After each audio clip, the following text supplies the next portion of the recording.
We have reached the quarter mark of the NFL season, and we're going to be naming our winners and losers so far. And I'm going to start off positive. And one of my biggest winners is the Tampa Bay Buccaneers. 4-1 record. Even the Eagles, they could have won every game to the wire. Had a lot of injuries to start the year. Chris Godwin, Tristan Wirfs, who's their captain on the O-line. And then even now, they lost Bucky Irving. They lost Mike Evans as well. And they're not even just by far the best team in the NFC South. But you could say that, hey, these guys can make some type of run come postseason time. They're winning playoff type games. And it's weird to say, but it's very, very true that they have the best clutch quarterback in the game right now. And that is Baker Mayfield. And another shout is Baker Mayfield in the MVP conversation. I was about to ask you because that is not a shout anymore. He's definitely in the MVP conversation. And that is not any shock or surprise. And it shouldn't be any shock or surprise to anyone. He deserves to be on there. This guy has literal ice in his veins. The fact that it doesn't matter what the score is, that this guy's going to take you down and get you some points, no matter what the situation is, no matter how close, how tight, or how much they need it, they're going to find a way to pull it off. And they did that literally four out of the 5 games. All 4 wins were literally, it came down to the wire. This guy's winning, one more point to that. This guy's literal winning QB showdowns. This guy's winning games when he's not playing at his best or the team offensively not playing at his best. For example, that Houston game in week 2. And then the QB showdown against Sam Darnold, he came out on top. He's just playing incredible ball. And the people that had the hot takes of Baker winning MVP, it's not a hot take anymore. That's a legit take. I mean, I'm going to play a little bit of devil's advocate. You don't want to see them having close games every time, even against bad competition, right? Which is fine. At least you got the clutch gene and you could win games. But sometimes you do want to see the type of blowout. And the funny thing is, I don't think this is Baker's best statistical year in a sense, in terms of accuracy. Because last year he was way more accurate. This year, obviously, he has thrown not many interceptions. Obviously, a lot of touchdowns, a lot of late drives, a lot of late field goal drives. But the one thing I do want to see is the Bucs to have that one handled win. It doesn't have to come down to the wire. But like you said, at the moment right now, it doesn't matter. The guy is the most clutch quarterback in the game. He's been winning, and then a lot of it is come down to him. And you don't want anyone, even including Mahomes this year, because he just choked and lost against the Jacksonville Jaguars. This season, he's been the guy you want on a 2-minute drill for the drive. Speaking of the MVP conversation, though, he's top 3, right, for you? Or is he top 5? At the moment, he's top 5 guaranteed, for sure. Josh Allen probably number 1. You got Josh Allen. I might give him number 2. You got Baker Mayfield. One of Daniel Jones and Jonathan Taylor. You got Daniel Jones, because don't even bring up running backs because they're not going to win. You got Sam Darnold, who's been playing really good ball. And another quarterback. Dak Prescott. I was going to say Justin Herbert, but he fell off the last 2 games. He fell off the last 2 games, yes. But yeah, that's another winner here, Dak Prescott. And the reason why he's a winner is that no matter how terrible their offseason went, the biggest winner of one move that the Dallas Cowboys made and Jerry Jones made was getting George Pickens. And now with CeeDee Lamb out, we're not seeing this offense wither away because we've seen George Pickens be a number 1 in Pittsburgh, and he's acting like that number 1 right now for the Dallas Cowboys, where they put an absolute 40-40 shootout against the Green Bay Packers, and the Green Bay Packers defense is legit. I don't know what's going on over there, but they haven't been playing up to par overall in Green Bay the last couple of weeks. And then against the Jets, whose defense on paper is pretty good. I know they haven't been performing lately, and they're the only winless team in the NFL, which obviously hints to a thing that we're going to say about them in the future in this video. But right now, Dak Prescott was the biggest winner just from getting George Pickens. And right now you're seeing that how George Pickens has affected his offense and how it affected Dak and his play. O-line somewhat injured. CeeDee Lamb out, like you said. And he has some support in the run game at least, but still a lot of it is the air raid offense, the passing offense. And listen, he got $60 million, and right now, very much justifiable. The problem with Dak is come playoff time, and that's a different story, but for now, as of this moment of the regular season, he is a top 10 quarterback at the moment. Like we said, top 5 MVP conversation. And you mentioned the Jets, and it's time for me to bring up my first loser, the only winless team in the NFL. New York in general, I could bring up the Giants if I want to, but they have 1 win. But I want to strictly focus on the Jets because the reason why we're putting them here now is not just because they're winless. It's just how they played these last couple of games. The first game against Pittsburgh, they almost won that game. The second game, yes, they got destroyed. Then they had another pretty good game Against the Bucks. Yeah, in The week blocked 3 as field well. goal. Exactly. But the last 2 games, atrocious. The only team in NFL history that's 0-5 and not to have a takeaway. Yes, you need to give Aaron Glenn some time. I understand that. But like you're supposed to be good defensively regardless. Not just because he's a defensive specialist. Yes, I understand you were missing some players. Sauce Gardner hasn't been playing the greatest as well, even after getting the big contract. I like listen, coaches get a short leash and no matter what sport you play now. Like there are some coaches that are lucky to be having the long leash, aka Eric Spoelstra of the Miami Heat, for example. Like I won't be surprised if this continues. Aaron Glenn is not even going to survive the year, which is sad to say because you could see some sort of culture he's building, but at the end of the day, he's giving up so many points per game, and that's just your specialty. I don't necessarily agree with that, and I don't think it's going to happen. The reason is because the Jets have put themselves in a position to win football games. It's not like the Jets don't deserve to win any football game. Of course, the one against the Bills and the one against the Cowboys, which was a pretty disappointing performance. They had the game against the Steelers. They had the game against Miami. Just they've screwed themselves over with fumbling, Braylon Allen fumbling, and then more turnovers and fumbles. And then again, the Tampa Bay Buccaneers one was just like they got a big play to take the lead, but again, their defense lets them down, which has been very disappointing. Like I said, that's a defense on paper you thought would be really good, but it hasn't been at all. 0 takeaways is an issue when you have guys like Sauce Gardner, Quincy Williams, Williams. Quincy Williams did miss some time, to be fair. Jermaine John doesn't matter, man. Like, look at all the other talent. I know, but I'm just saying just to say Quincy Williams' name. But no, Quincy Williams in there. The thing with the Jets is like you saw these guys have so many good moments this year that it's weird to see that they're 0-5. Like the game against the Steelers, the game against the Tampa Bay Buccaneers, that couple drives against the few drives against the Miami Dolphins, which they weren't able to convert until it was too late. And the same thing happened against the Cowboys. Like this is a team that I know they haven't necessarily played the best, but I don't think the way they played deserves to be an 0-5 record. It's just these stupid mistakes that they make at the most weirdest times ever. And that's what costed them. That's what it's hard for me to believe that these guys are 0-5 right now.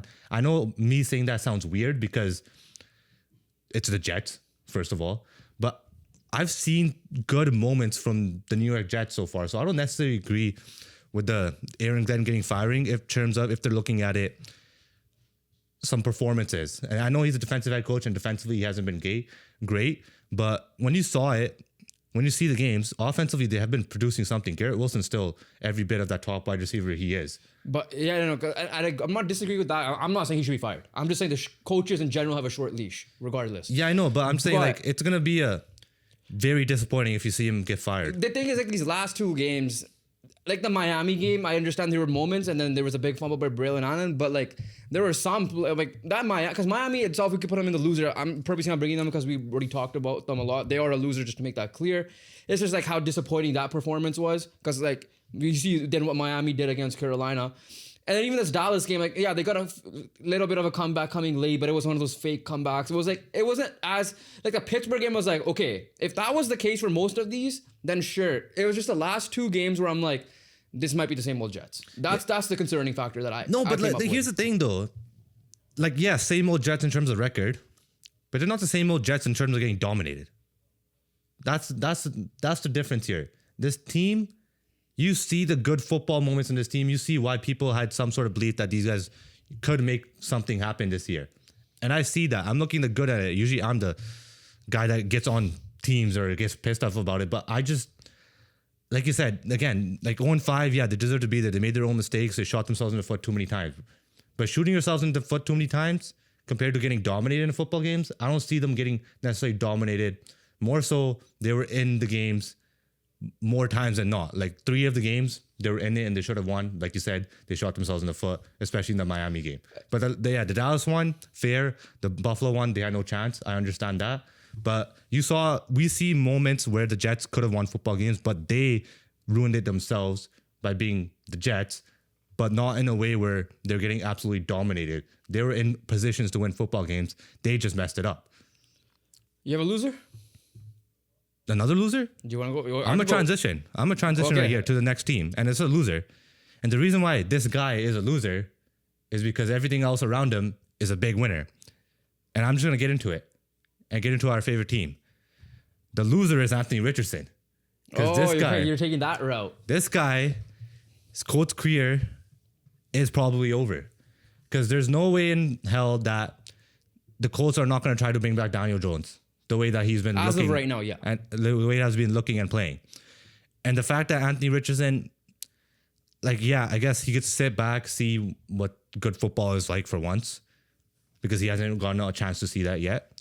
But when I'm looking at it, the way that Daniel Jones and the Colts offense has been rolling, there's no chance that he's going to come back next year and take over unless Daniel Jones somehow wants $50 million per year and the Colts can't give that to him. But in terms of that, I'm just looking at it and I see Anthony Richardson as a big loser here. Yeah, and that sucks because I'm going to transition to my winner. And then my next winner here, it's the Colts and Jags together. Because, listen, Anthony Richardson will have to go to a new team. I predict the Rams. Because Matthew Stafford is getting up that age and he'll find a way to resurrect his career because we're seeing a lot of the resurgences. Baker Mayfield, Sam Darnold, back in the day, Ryan Tannehill, now Daniel Jones. And then going to that point, the Colts and Jags are the two front runners to win this division at the moment. Jags, offensively, it's still questionable at times with the turnovers and all that, but defensively, they're getting turnovers, and that's how they're getting some of these wins. A 99-yard pick six on Patrick Mahomes just this Monday Night Football, insane.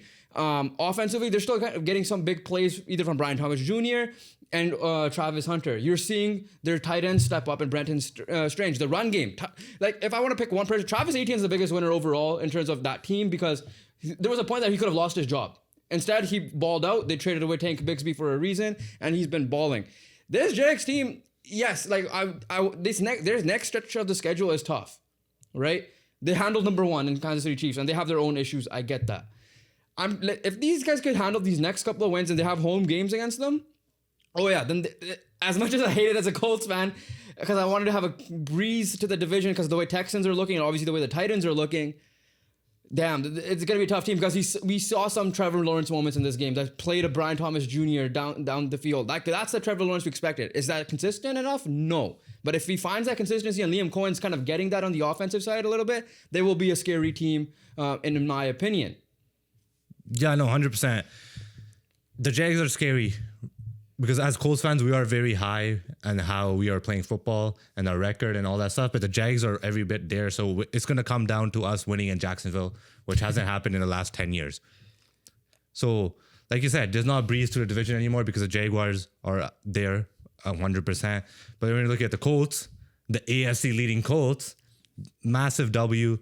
Daniel Jones playing incredible football. Shane Steichen's getting everything rolling offensively. Lou Anarumo, gotta give him credit because the defense may not be perfect at the moment, but has certainly improved compared to what Gus Bradley and his abomination in the last couple of years.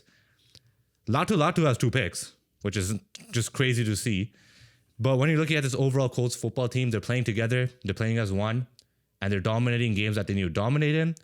And they found a way to beat the Broncos, who I still think is a good football team. I know they've been there up and down, but they did just beat the Eagles.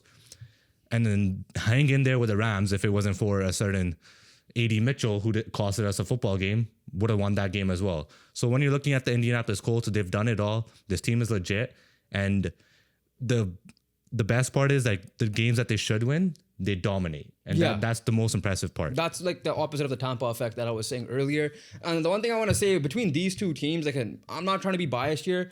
The Colts have played a little bit more of a cleaner brand of football consistently. Competition has been relatively the same, you could say, to a certain degree. So yeah, both 4-1. It's going to be fun in terms of a neutral fan's perspective. The AFC South is in discussion. And right now, the Colts have the number 1 seed and the bye. We'll see how that ends up going. But I do want to transition to a loser because the Colts played the Raiders. And man, oh man, we were kind of wrong with them, especially coming offensively. But my biggest loser, I'm not going to talk about the Raiders as a whole because I could see Pete Carroll just quitting or losing his job if it continues.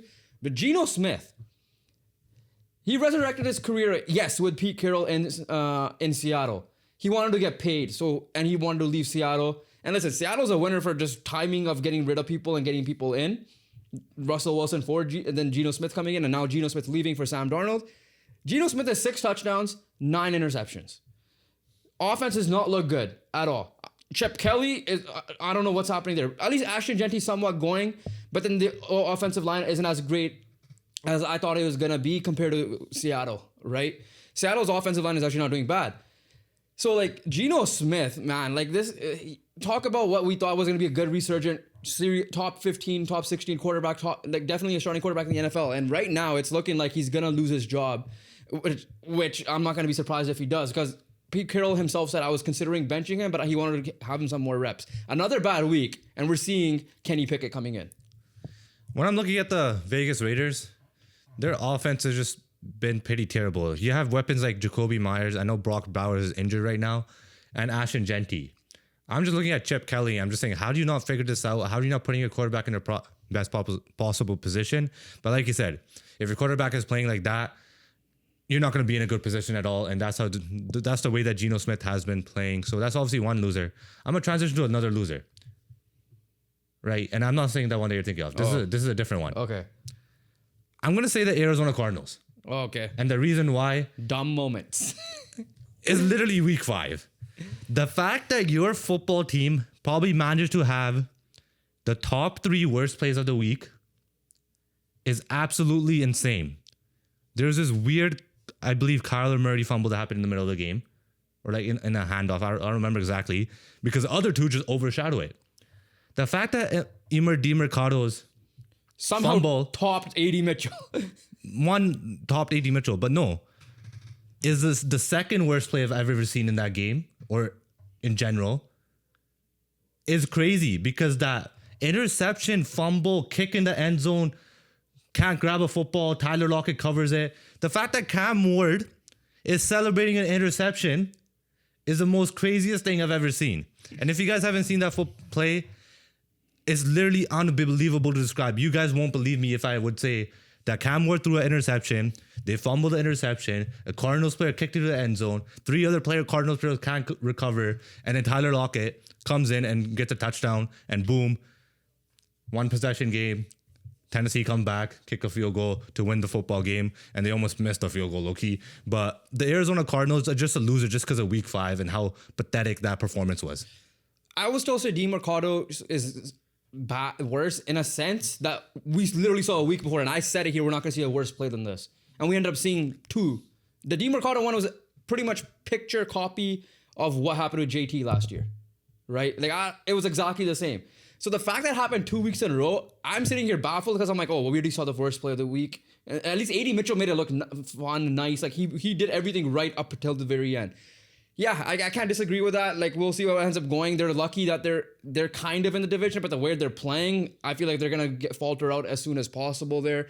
But I'm gonna stick with the loser category, because you thought the one that I thought you were gonna say. I'm gonna say it right now. We were talking about Chip Kelly. I want to talk about Kevin Patullo. Eagles are 4-1. Don't get me wrong. There's a lot of stuff going wrong there, though. First, the drama with the AJ Brown stuff still continuing, which is insane to me. This is like some Shaq and Kobe shit, in a sense, and because they're winning games, but there's still a lot of drama. And I'm bound to see if this season does go bad, a breakup is gonna happen, and where AJ Brown's probably gonna go somewhere else and play football. Like I don't think that's far fetched at this point, because like there's a lot of negative energy happening there. Even closer to us Canucks fans, the whole JT Miller, Elias Pettersson situation, because it was same. They made the playoffs the year before, and then the next year, drama. That's part 1 of this. But the big one I'm talking about is Kevin Patullo. Remember at the beginning of the year, we were talking about the NFC East and how when you get new OCs, especially internal hires, it's not going to be much different? Well, this is not the case. Kellen Moore is now the head coach of Spencer Rattler and the New Orleans Saints, who we're going to talk about in a second. And you're like, oh yeah, like they're going to be fine. They have the similar play calls. If worst comes to worst, and this is where I feel like you're going to get in a heated rant, give the ball to Saquon.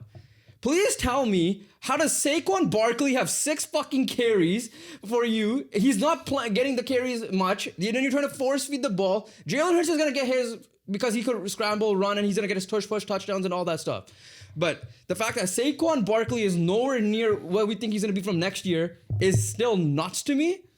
And then on top of that, his offense is not good. They're winning games mainly because of their defense in a way. because of what Jordan Davis did in the Tampa Bay game. Rams game, right?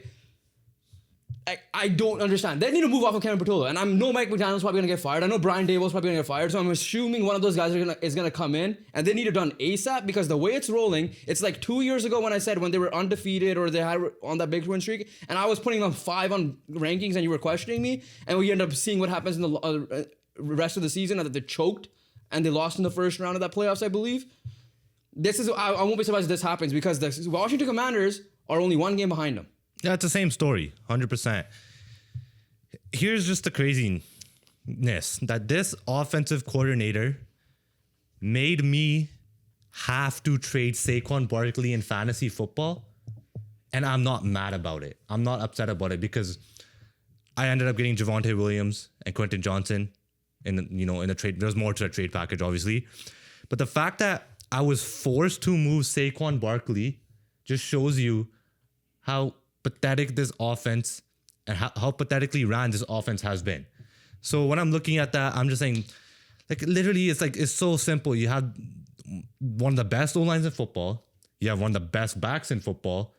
That combination worked incredible last year. Copy that recipe because you are just more talented. Your O-line can move men like no other, which sounds weird, but it's true. And then you have a guy who's athletic as hell, who's powerful as hell, who's also fast as hell in the backfield, and you can't manage to make that work. It's just absolutely mind-boggling. Literally you don't need to reinvent the wheel here. As simple as this. These issues were there last year. It doesn't matter. They still gave Saquon Barkley 20 touches a game, minimum. This AJ Brown, Jalen Hurts drama is going to happen again this year, probably happen next year if they're on the same team still. But the difference was last year they were winning football games emphatically, and that was because they had their main playmaker rolling. AJ Brown's not the best playmaker on this football team. Devontae Smith's not the best playmaker on this football team. I know they're pissed off. I know their usage sucks. I know their quarterback hasn't been the most accurate. But that doesn't change the fact that the most talented player on this offense is Saquon Barkley. It's as simple as that. When in doubt, give Barkley the ball, no matter what. And even with his minimal touches, he still found a way to get a reception touchdown, which is still insane and still got decent fantasy points. But it's just mind-boggling how this guy managed to mess up a puzzle that was already finished and created. Yeah.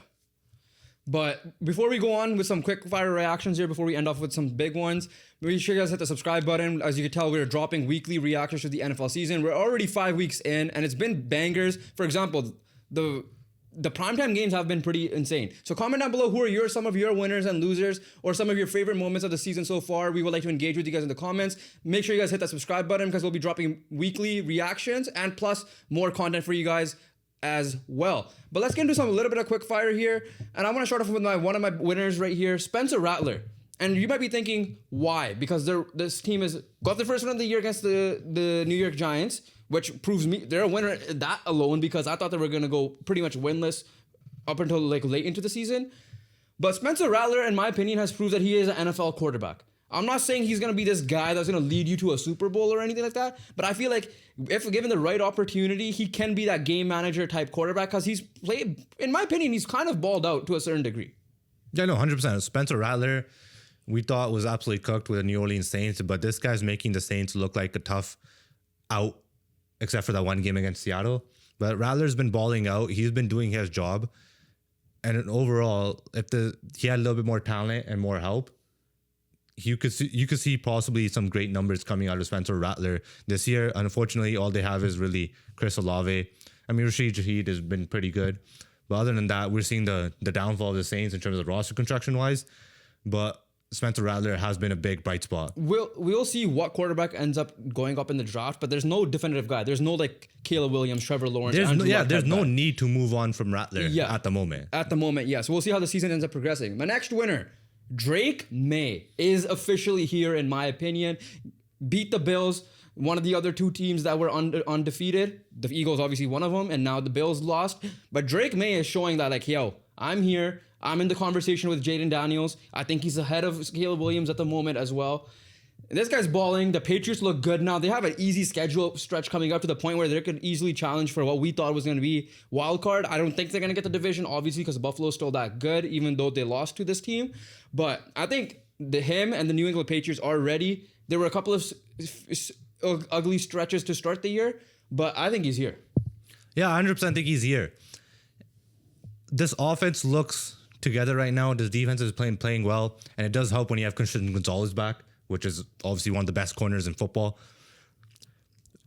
Drake May has looked good. We're finally seeing Stephon Diggs get going a little bit, and in the passing game.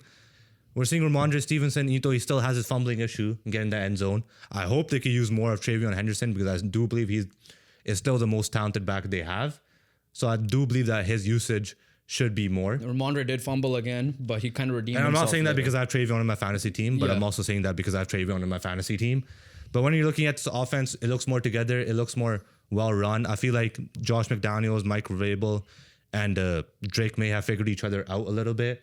And now you're getting Keyshawn Boutte involved. You're getting Stephon Diggs, who I know was very motivated as hell to put up a good performance and win this football game. But that's why you got him.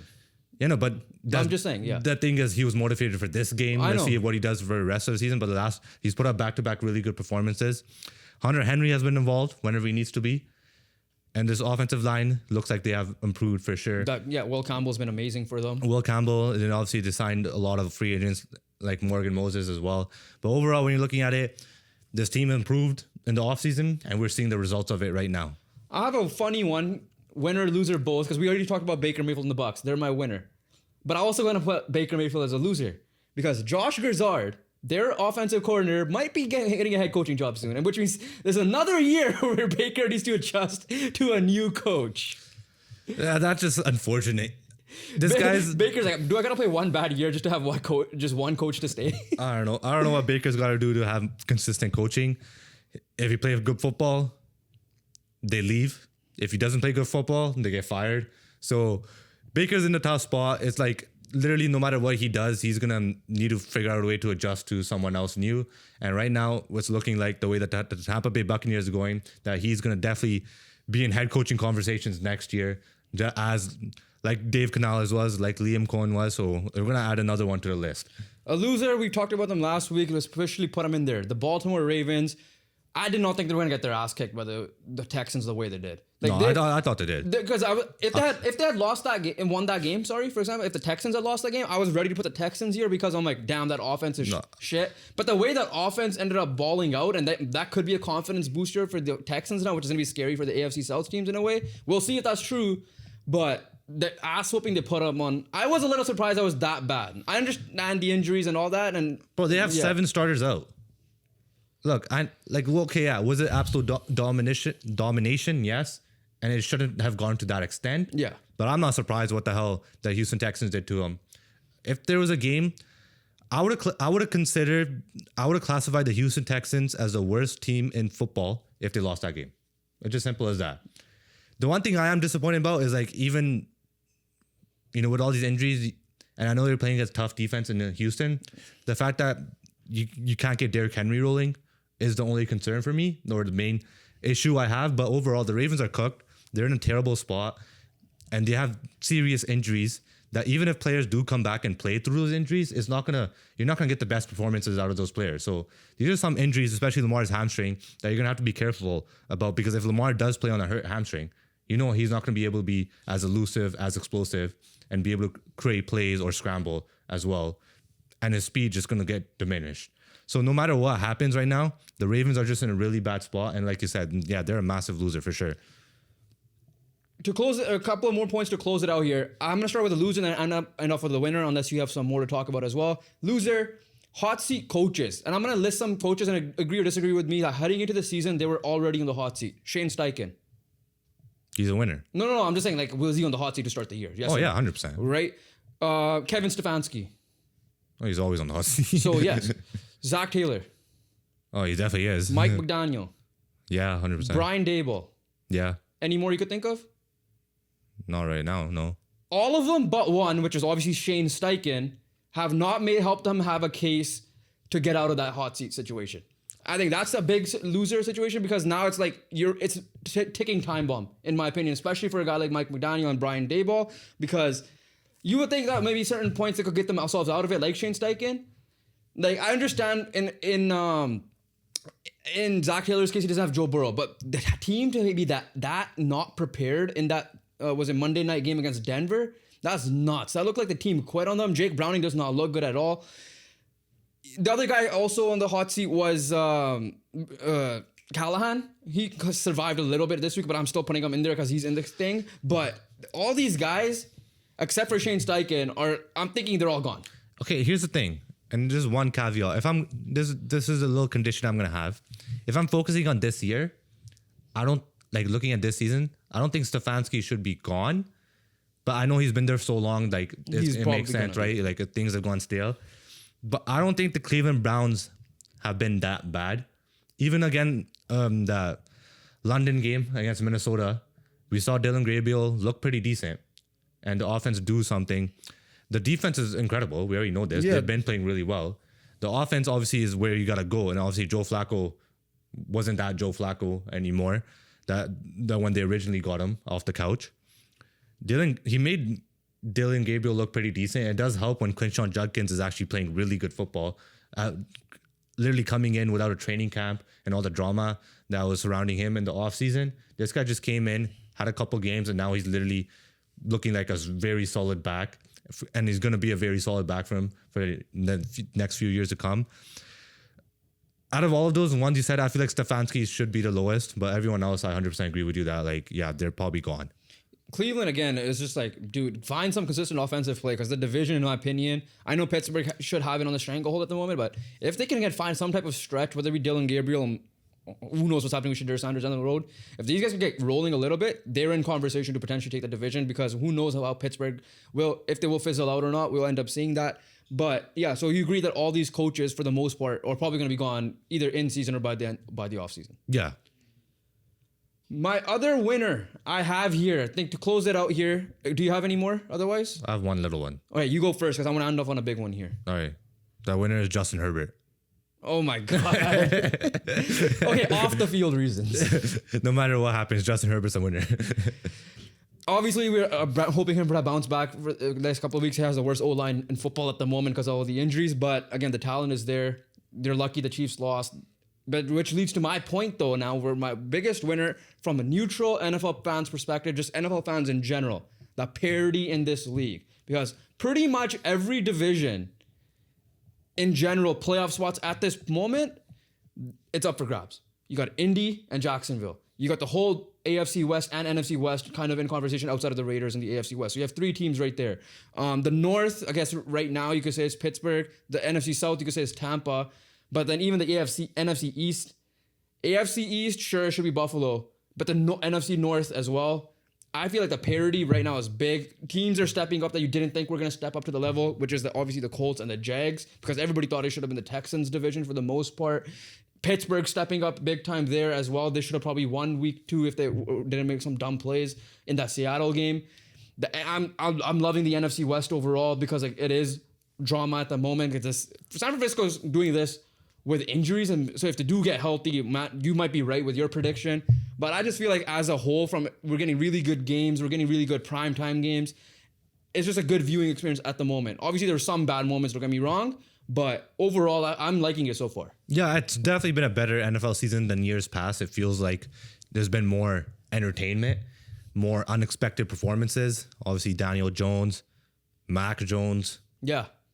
That's another winner, like resurrecting QBs. There's like another winner themselves. Sam Darnold's continuing his thing. Baker Mayfield's continuing his thing.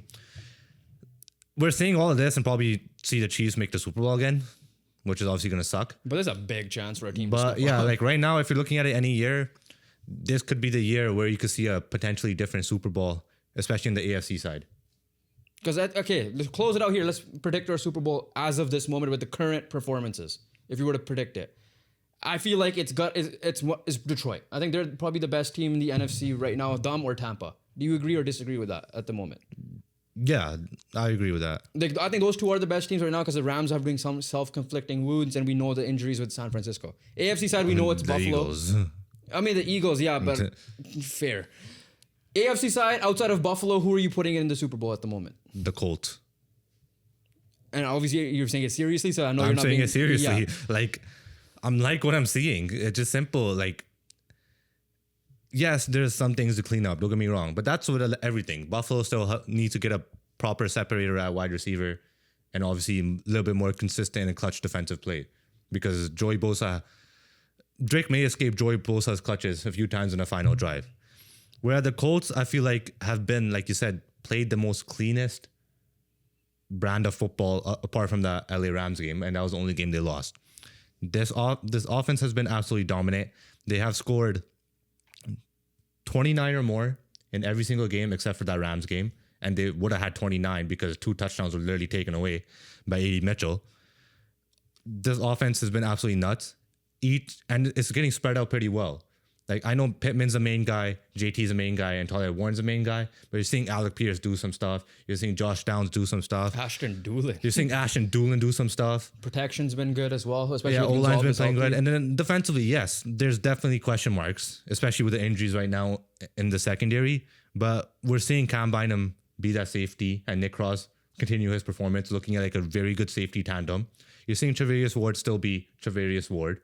You're still seeing Zaire Franklin be the tackling machine and a guy to get across the field. Are we looking at more of a pass coverage linebacker? Yes, that's an improvement.